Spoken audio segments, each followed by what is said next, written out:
मकाफ़ात अमल। उन्वान बे मुरवत रिश्ते। सुने जी, आप काम पे क्यों नहीं जाते? महंगाई बढ़ गई है, कुछ ख्याल कर लें। बशीर चारपाई पे लेटा हुआ था। नसीम की तरफ देखा। ओए, तेरी ज़बान बहुत चल रही है आजकल, मैं देख रहा हूँ। नसीम आहिस्ता से बोली, मैं तो सिर्फ एक बात कर रही थी। बशीर चारपाई से उठा, नसीम के पास आया। नसीम के चेहरे को हाथ में दबोच कर बोला, लगता है पिछली मार को भूल गई। पुराने ज़ख्म ठीक हो गए हैं जो मुझे मशवरे दे रही हो तुम।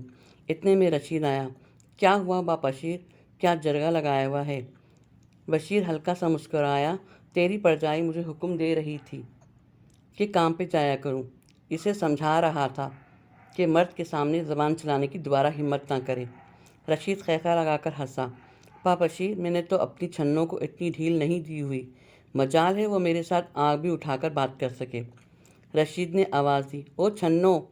छन्नो किचन में खाना बना रही थी, दौड़ते हुए आई। जी, आपने बुलाया? रशीद गुस्से से बोला, अभी तक चाय क्यों नहीं बनी? छन्नो आहिस्ता से बोली, जी बस बन गई है, कप में डालकर ला रही हूँ। रशीद बोला, आगे से बातें ना सुना, जल्दी जा। मैं देख रहा हूँ तू आजकल कामचोर हो गई है। दोनों भाई बैठे हुए थे कि माँ पास आई। वे बशीर पुत्र, ये ले मेरी दवाई का पत्ता, जा डॉक्टर से दवाई ला दे मुझे, ब्लड वाली गोलियाँ ख़त्म हो गई हैं। बशीर बोला, अम्मा चांद को क्यों नहीं कहती तुझे दवा ला के दिया करे? हमें ना तो ऑर्डर दिया कर, चांद आता है तो उससे कह। अम्मा ने लंबी सांस ली। इसकी बात ही ना करो, इसको अपनी बीवी के सिवा कुछ नज़र ही नहीं आता। जन्मरीत बुना हुआ है वो।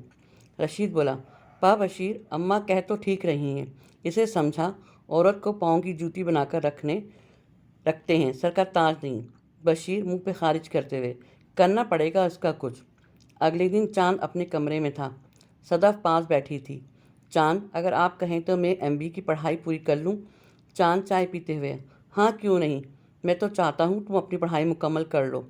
सदफ उदासी से होकर बोली, चांद मुझे कहना तो नहीं चाहिए, लेकिन दोनों भाभियाँ मुझसे ज़िद करती हैं, मुझसे जानबूझकर ज़्यादा काम करवाती हैं।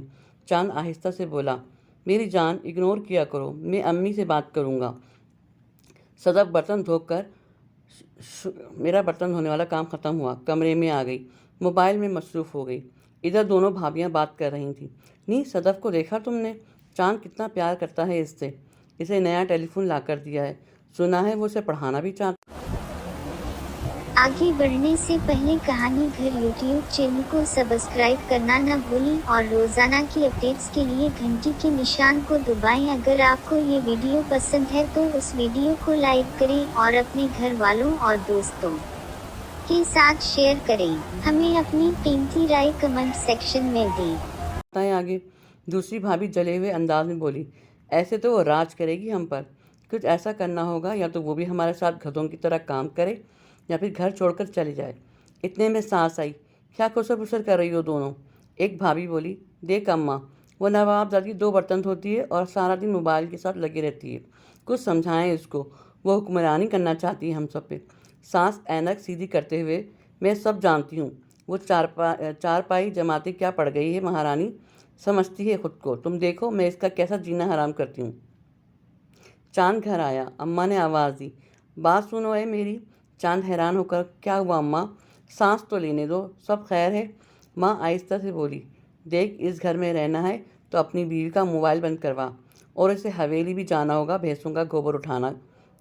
चांद आहिस्ता से बोला, अम्मा वो पढ़ी लिखी है, वो आगे पढ़ना चाहती है, घर के सारे काम वो करती है, दोनों भाभियाँ हैं ना हवेली का काम करने के लिए। इतने में बड़ी भाभी बोली, पढ़ी लिखी है तो क्या करें, काम तो करना पड़ेगा। चांद गुस्से से कमरे में चला गया। सदफ परेशान बैठी हुई थी। चांद पास गया, क्या सबने दिमाग ख़राब करके रखा हुआ है? सदफ चांद की तरफ देखकर बोली, चांद आप कहें तो मैं हवेली चले जाया करूं। चांद आहिस्ता से बोला, मैं जानता हूँ ये जानबूझकर सब कर रहे हैं, तुम परेशान ना हो, हम आज डिनर बाहर करने जाएंगे, रेडी हो जाओ। सदफ कुछ कहने लगी। चांद बोला, सदफ कहाँ ना, बाहर डिनर करेंगे आज। माँ ने पूछा, कहाँ जा रहे हो? चांद बोला, खाना खाने जा रहे हैं। इतना कहकर चले गए। दोनों भाई बहन बैठे सुन रहे थे। रशीद बोला, ये कुछ ज़्यादा ड्रामे करने लगा है, इसे बशीर समझा एक बार। बशीर गुस्से से बोला, आने दे उसे एक बार। इधर दोनों भाभी मुस्कुरा रही थी, अब आएगा मज़ा। अगले दिन चांद जॉब पे जाने लगा। تو بشیر نے چاند کو آواز دی، ادھر آ، بات سن۔ چاند پاس آیا۔ جی بھائی، رشید نے آواز دی، اور چھنو، لسی کا پیالہ لا میرے لیے۔ بشیر چاند سے مخاطب ہوا، دیکھ چاند میاں، عورت مرد کی غلام ہوتی ہے، عورت مرد کے پاؤں کی جوتی ہوتی ہے، عورت کو روزانہ 4-5 گالیاں دینی چاہیے اور ہر مہینے ایک بار ہڈیاں پسلیاں توڑنی چاہیے، تب عورت سیدھی رہتی ہے۔ عورت کو ہمیشہ ڈرا دھمکا کر رکھا جاتا ہے، یہ اصل مرد کی پہچان ہے۔ اور ایک تو ہے، کبھی ڈنر کروانے لے جا رہا ہے، کبھی بیوٹی پارلر لے کر جا رہا ہے۔ پڑھی لکھی ہے تو کیا ہوا، عورتیں سب جاہل ہوتی ہیں، زن مرید نہ بن، سمجھا؟ کل سے اپنی بھابھی کے ساتھ حویلی بھیج، گائے بھینسوں کو دیکھے، سمجھا؟ چاند نے لمبی سانس لی۔ دیکھ بھائی، میں تو کبھی بھی صدف کو حویلی یا کھیتوں میں نہیں بھیجوں گا، اور رہی بات گالی دینے کی، تو اصل مرد عورت کو گالی نہیں دیتے۔ صدف کل سے گھر کے کام بھی نہیں کرے گی۔ رشید چلایا، اگر تیری بیوی حویلی نہیں جائے گی تو لے اپنی بیوی کو اور نکل جا اس گھر سے۔ چاند بھی غصے سے بولا، کیوں جاؤں میں، یہ گھر ابا کا ہے۔ اتنے میں ماں بھی آئی، ابا تمہارا قبرستان میں ہے، اب اس گھر میں میرا حکم چلے گا، یا تو اپنے بھائیوں کی بات مان یا گھر سے نکل جا۔ چاند خاموش ہو گیا۔ شام ہو گئی، بہت پریشان تھا۔ صدف بولی، آج مجھے بھابھی اور خالہ نے نہ تو کوئی کام کرنے دیا، نہ کھانا کھانے کے لیے دیا ہے۔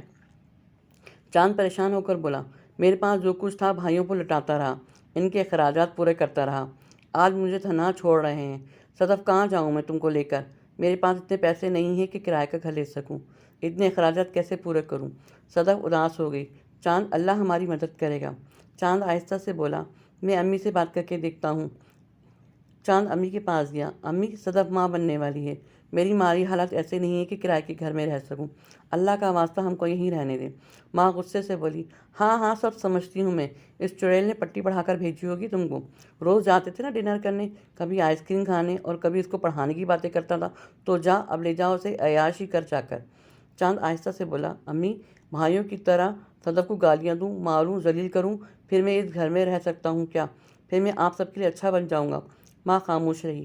چاند آہستہ سے بولا، امی، میں صدف کو پاؤں کی جوتی نہیں بنا سکتا، پتہ نہیں کیوں آپ کے دل میں صدف کے لیے اتنی نفرت ہے۔ چاند خاموشی سے چلا گیا۔ پریشان تھا، جی چاہتا تھا خودکشی کر لوں، میں نے کاش خود کو اس قابل بنایا ہوتا کہ آج اپنی ذمہ داریاں سنبھال سکتا، جو کما کر لاتا بھائیوں کو دے دیتا۔ ابا، آج دیکھو خالی ہاتھ ہوں، اور بھائی جو اپنی بیویوں کی باتوں میں آ کر مجھے اس گھر سے دھکے دے کر نکالنا چاہتے ہیں۔ چاند باتیں کر رہا تھا، صدف سو گئی تھی۔ چاند جاگتا رہا ساری رات۔ صبح دونوں بھائی آئے۔ چاند میاں، اپنا سامان اٹھاؤ اور نکلو یہاں سے۔ چاند آہستہ سے بولا، بھائی میں جھگڑا کرنا نہیں چاہتا، میں چلا جاتا ہوں۔ چاند صدف کے ساتھ گھر سے نکل گیا۔ دونوں بہت اداس تھے۔ صدف نے کندھے پہ ہاتھ رکھا، پریشان نہ ہو، امی کے گھر چلتے ہیں، اللہ سب کچھ بہتر کر دے گا، میں بھی کوئی جاب کر لوں گی، مل کر اس مشکل وقت سے گزر جائیں گے۔ چند سال بعد چاند ایک ٹی وی پروگرام پر انٹرویو دیتے ہوئے سب سے مخاطب ہوا، مجھے دیکھنے والا ہر مرد خود کو اس قابل ضرور بنا لے کہ وہ اپنوں کی بے رخی اور بے مروت رویوں پہ اپنی بیوی بچوں کی ذمہ داری اٹھا سکے۔ میں یہ نہیں کہتا کہ رشتوں سے نفرت کرو، لیکن خون سفید ہوتے اور یہ رشتے بدلتے دیر بھی نہیں لگتی۔ میں نے جو کمایا بھائیوں پہ لٹاتا رہا، اور وقت کے کسی کمزور لمحے خالی ہاتھ میں تنہا رہ گیا۔ خود کو اس قابل ضرور بنا لو کہ مجھ سا وقت آئے تو اپنے پیروں پہ کھڑے ہو سکو۔ اور ہر ماں کو پیغام ہے، اگر اس کا بیٹا بیوی کے ساتھ خوش ہے تو اسے دیکھ کر خوش ہوا کرے، نہ کہ اس سے حسد کرے۔ چاند اور صدف ایک بچے کے ماں باپ، ایک کامیاب کاروبار کے حامل، اور غریب بچوں کو زیور تعلیم سے آراستہ کرنے کے لیے ایک فلاحی اسکول چلا رہے ہیں۔